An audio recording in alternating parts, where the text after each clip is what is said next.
बिस्मिल्लाहिर्रहमानिर्रहीम। अस्सलाम वालेकुम। Nadeem ji online YouTube channel, Facebook page, Instagram और टिकटॉक पर आपको खुशामदीद कहते हैं। उम्मीद है आप खैरियत से होंगे। आप हमारे इन चैनल्स को फॉलो कर लीजिए, सब्सक्राइब कर लीजिए, क्योंकि हम आपके लिए ला रहे हैं 25 से ज़्यादा ममालिक की विज़िट वीज़ा की फहरस्त। आपने इन ममालिक में कैसे जाना है, हम इनकी सर्विस शुरू करने वाले हैं बहुत जल्द इंशाल्लाह। और आप आज की वीडियो में हम आपको बताएंगे कि आपने अपनी प्रोफाइल पर क्या काम करना है, कैसे अपनी प्रोफाइल बनानी है और आपको क्या क्या डॉक्यूमेंट्स बना लेने चाहिए विजिट वीज़ा अप्लाई करने से पहले। ये काम इतनी जल्दी नहीं होता है, इस पर आस्ता आस्ता काम होता है। अपनी प्रोफाइल पर, अपने डॉक्यूमेंट पर ये आस्ता आस्ता बनते हैं। तो जैसे जैसे आपके पास पैसे आते जाएं या जो भी आपके डॉक्यूमेंट कंप्लीट होते जाएं, उनको आपने वेरीफाई करवाते जाएं, तस्दीक करवाते जाएं, ताकि आपको एक साथ सारा बर्डन ना पड़े काम का और आपका जो डॉक्यूमेंट है वो भी रेडी हो जाएं और आपके पैसे भी ज़्यादा नहीं लगेंगे इंशाल्लाह। तो चलिए शुरू करते हैं। मैं आपको बताता हूँ कि सबसे पहले हर मुल्क का जैसे ID कार्ड होता है। आप जिस भी मुल्क में रहते हैं, अपने ID कार्ड, अगर आपकी उम्र गवर्नमेंट के मुताबिक पूरी हो गई है, जो ID कार्ड के लिए होती है 18 साल, तो आपने ID कार्ड बना लेना। ID कार्ड नहीं है, आपकी उम्र थोड़ी है, तो आपका बेफारम बन गया होगा। इसको बनाने के बाद आपने अपना पासपोर्ट बना लेना है। चाहे आप किसी मुल्क जाना चाह रहे हैं या नहीं जाना चाह रहे, तो कोशिश आपने करनी है कि आपने पासपोर्ट 10 साल का बनाना है। आपने अपना पासपोर्ट 10 साल का बनाना है, इससे कम नहीं बनाना। इसकी वजह ये होती है कि जब आप किसी भी मुल्क का विजिट वीज़ा अप्लाई करते हैं, टूरिस्ट वीज़ा अप्लाई करते हैं, तो कुछ ममालिक ऐसे हैं जैसे कनाडा हो गया, अगर आपका 10 साल का पासपोर्ट है तो आपको 10 साल का वो वीज़ा दे देते हैं। आप 10 साल में जितनी मर्जी बार वहाँ जा सकते हैं, आ सकते हैं। तो एक वजह ये हो गई। दूसरा, आपके बार बार पैसे नहीं लगेंगे। तीसरा ये है कि आप जिस मुल्क में जाएंगे, अगर आप वर्क वीज़ा पर जाते हैं तो फिर भी आपको अगर 5 साल का बनाएंगे तो 5 साल के बाद फिर दोबारा बनाएंगे। एक तो पासपोर्ट के पैसे लगेंगे, दूसरा वहाँ के सिस्टम में पासपोर्ट को अपडेट करना होता है। जब भी आप नया पासपोर्ट बनाते हैं तो उस सिस्टम में उसके यानी कि जो भी गवर्नमेंट की इमिग्रेशन होती है, वजारत खारजा होती है, या यहाँ पर जैसे सऊदी अरब में जवाज़ात बोलते हैं, पासपोर्ट ऑफिस बोलते हैं, वहाँ पर आपका पासपोर्ट अपडेट होता है, यानी कि नया नंबर जो है वो पुराने नंबर से तब्दील कर दिया जाता है, उसकी एक्सपायरी डेट तब्दील कर दी जाती है। एक वजह ये हो गई। दूसरा आपने क्या काम करना है कि आपने मैट्रिक की है, FA की है, BA, MSc, जो भी आपने डिग्री ली है, उन डिग्री की आपने वेरिफिकेशन करवानी है, तस्दीक करवानी है। अपने मुतलका बोर्ड से पहले करवानी है, ठीक है, यूनिवर्सिटी से करानी है। ये करवाकर आपने फिर इनको HEC से भी वेरीफाई करवाना है, तस्दीक करवाना है। इसके अलावा आपने क्या करना है, मुफा से भी इनको अटेस्टेड करवा लेना है। इसके अलावा आपका जो अगर बेफारम बना हुआ है तो उसको भी आपने मुफा से, वजारत खारजा से, जैसे लाहौर में है वजारत खारजा, पंजाब वाले इस्लामाबाद में भी है, और इनको आपने वहाँ से तस्दीक करवा लेना है। इसके अलावा अगर आपकी शादी हो चुकी है, आपकी बीवी है, बच्चे हैं, तो आपने FRC बनाना है। FRC बाई मैरिज और FRC बाई बर्थ, दोनों आपने बनवा लेने हैं। बच्चों का बेफारम बनवा लेना है। इनको भी आपने, यानी कि निकाहनामा भी इसको बोलते हैं, FRC MRC को, तो आपने इनको भी वजारत खारजा से तस्दीक करवाना है। ये सारे काम आपके जो हैं, डिग्री की तस्दीक हो गई, इनकी हो गई, ये आपको TCS वाले भी करवा के दे सकते हैं। वो थोड़े से पैसे लेंगे और आपका घर बैठे, आपके पास टाइम नहीं है तो आपका घर बैठे ये काम हो जाएगा।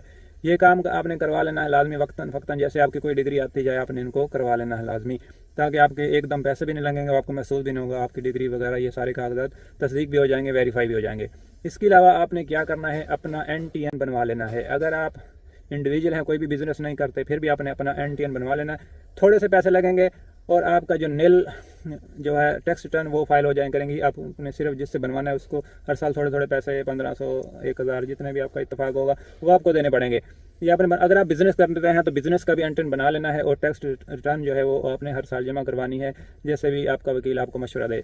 और इसके अलावा अगर आपकी दुकान है या कोई भी कारोबार, तो आपने उसका लेटर हेड लाजमी बनवाना है। लेटर हेड यानी कि फतूरा भी बोलते हैं, रसीद भी बोलते हैं।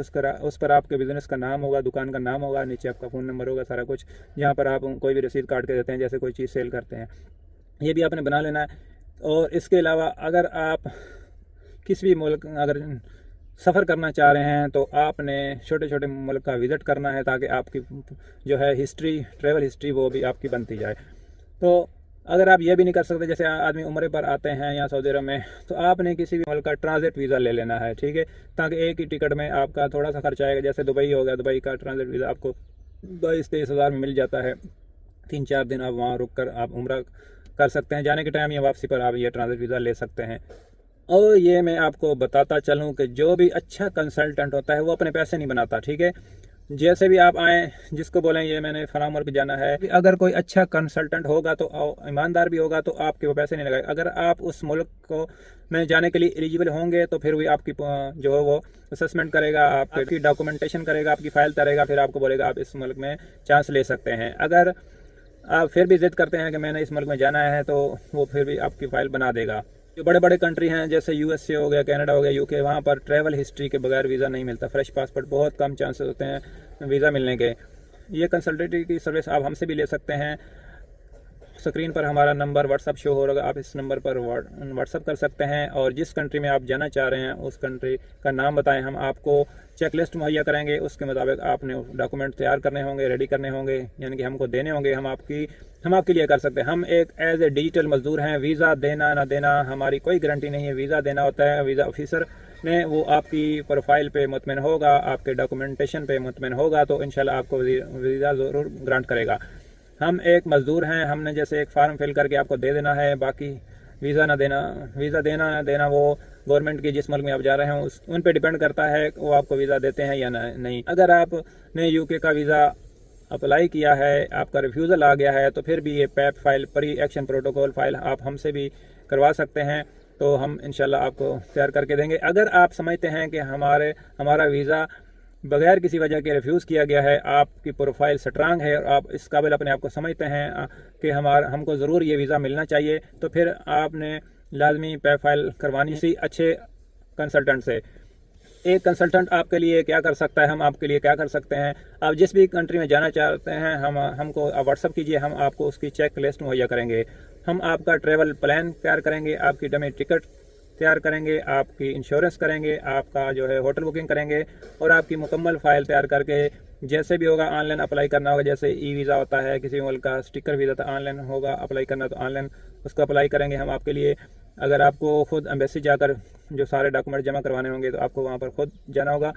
हमारी कंसल्टेंटी की फ़ीस जो है वो नॉन रिफ़ंड होती है और जो वीज़ा की फ़ीस होती है वो भी अपने कार्ड से पे करनी होती है। तो आपने ये भी काम करना है, अपना किसी भी बैंक में अपना अकाउंट भी ओपन करवा लेना है और आपने उसी से ट्रांजैक्शन करनी है।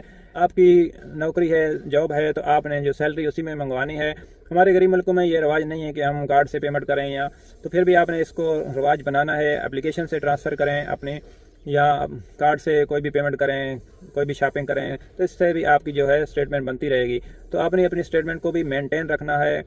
तो 6 महीने की, 3 महीने की, 4 महीने की स्टेटमेंट लगती है। आपने एक ही दम उसमें पैसे नहीं डालने। जब भी कहीं पे अप्लाई करना है आपने आहिस्ता आहिस्ता उसमें पैसे जमा करने हैं, ताकि आहिस्ता आहिस्ता जो आपके जो पैसे उसमें सेविंग हो और वीज़ा ऑफिसर ये ना समझे कि आपने जो किसी से उधार लिए हैं या कहीं से एकदम पैसे डाल दिए हैं और अप्लाई करना शुरू कर दिया है। तो इस बात का भी आपने लाजमी ख्याल रखना है। मज़ीद कोई क्वारी हो तो हमारा व्हाट्सअप नंबर स्क्रीन पर आ रहा है, आप इस नंबर पर मैसेज करके पूछ सकते हैं और मिलेंगे किसी नेक्स्ट वीडियो में। आपकी कीमती वक्त का शुक्रिया। अस्सलाम वालेकुम।